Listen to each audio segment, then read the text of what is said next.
Oil fairly calm this morning, but Friday it posted its biggest daily gain since April. WTI and Brent each gained close to 6% as traders weighed the possibility of a wider Middle East conflict. This morning, WTI is up another 55 cents to 88.24. Brent is above $91.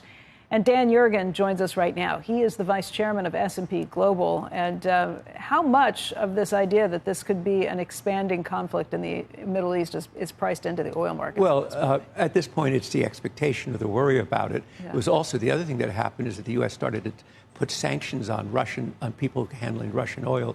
So those two things. So I think we're going to see this kind of volatility in the price until it's clear whether this is a limited conflict or whether it spreads. I mean, on some levels, it's surprising that oil prices are not higher. This comes, I guess, after a pullback that we've seen recently just about the overall global demand picture. Yeah, well, I think it's the demand side. I mean, it was a macro that was kind of pulling down the oil price. Now it's kind of it's holding, but no question that there's geopolitical risk in the price now that wasn't there a week and a half ago.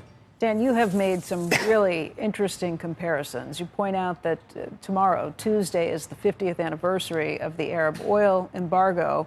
Obviously, the attack from Hamas on Israel comes 50 years after the 1973 war. What's the same? What reminds you of the same of these things, and how are we different from Well, what's the same, of course, is that a massive surprise, both in intelligence and, as we heard before on the show, a policy failure.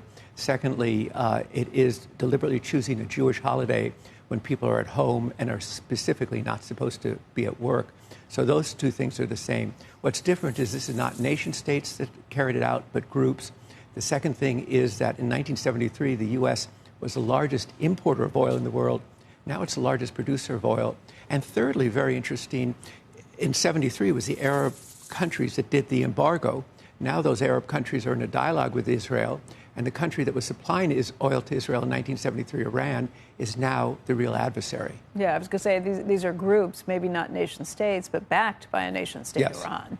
Right, that's right. I mean, it is clearly, the debate is how much was Iran deliberately, specifically involved in it, but there's no question that this is one of the groups that has relied heavily on Iran for support. So if we have those distinct differences, how do you think this plays out differently if the conflict expands? Well, I think I think what the concern is disruption, and the concern is what happens with Iran.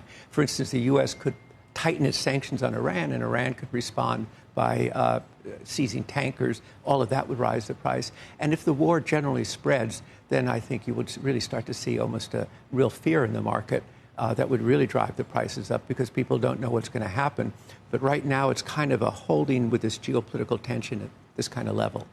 What worries you the most? What concerns you? Well, I think it would be if this isn't contained, if it spreads, if it becomes a larger conflagration across the Middle East.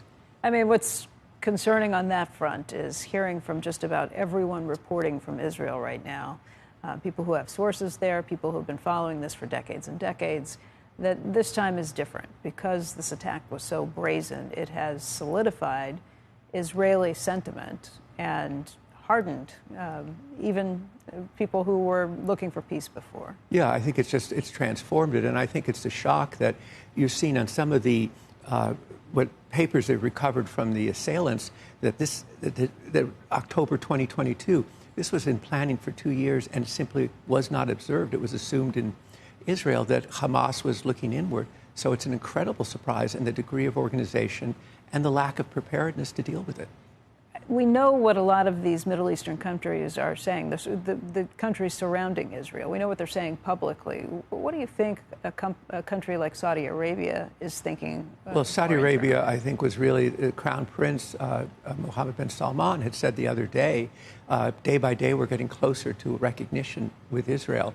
And so they see the dislocation of that as a real setback. And they have no love for Hamas, which is aligned with the Muslim Brotherhood and is aligned with their major antagonist, which is Iran. We may be the largest producer of oil in the United States, and that is definitely different from 1973, but it doesn't isolate us from huge spikes in oil prices. Absolutely. It is one global oil market, and the price will go up. By the way, we're just a year away from a presidential election, and gasoline prices will become politically very significant, what happens. So there's a whole domestic side to it. There's one other thing about 1973 and now that's the same. In 1973, the U.S. was in a political crisis, Watergate. Well, we're kind of in a political disarray, particularly when you look at the Congress right now, and people around the world are seeing that too. You know, we not only are not isolated from spikes because of the global market. You point out we're heading into an election. Gas prices are going to be very sensitive, but we don't have the SPR to fall back on now. No, I mean, we've used about half of it, so it'd be harder to use it, and we're kind of getting to a level where you don't want to use it. So right now there is spare capacity, but it's primarily in the Middle East countries who are keeping a floor under the price of oil, because what's the key thing that's going on in the market, if you put aside the conflict, is that it's not China that has been the pressure on the market. It's the growth of non-OPEC plus production, which is actually matching the growth in demand.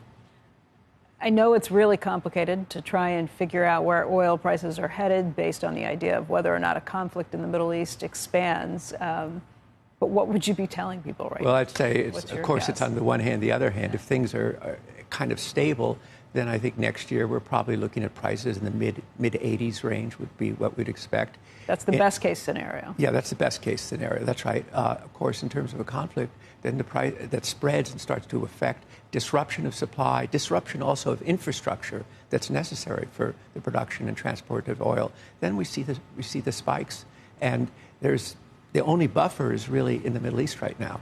And the other problem with that is what it does for inflation around the globe and the... Right, exactly. Sort of all the thinking about inflation and where we are has to be revived, and also the impact on the economy.